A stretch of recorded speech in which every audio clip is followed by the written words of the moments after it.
This is a sound check. Both channels active.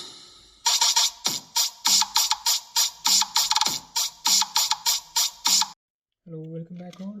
In this project we are going to build a audio amplifier using LM386 OpAmp IC.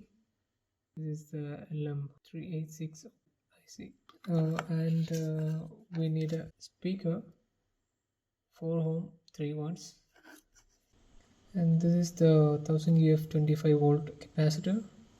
This side is a negative, means this pin is negative pin, and this pin, the blue color side, is positive. So this is the positive pin of the capacitor.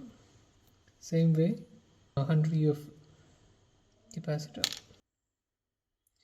Brown, black, orange, this is the 10 kilo ohm resistor, and this one is a ceramic capacitor 104. This is the IC.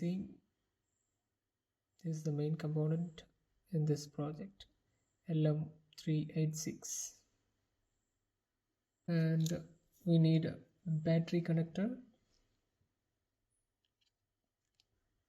and this one is the 9 volt battery. This is the positive side and this one is negative side. When you connect, this one is negative and this one is the positive side of the battery. And we need some jumbo wires, or this is type of wire we called single core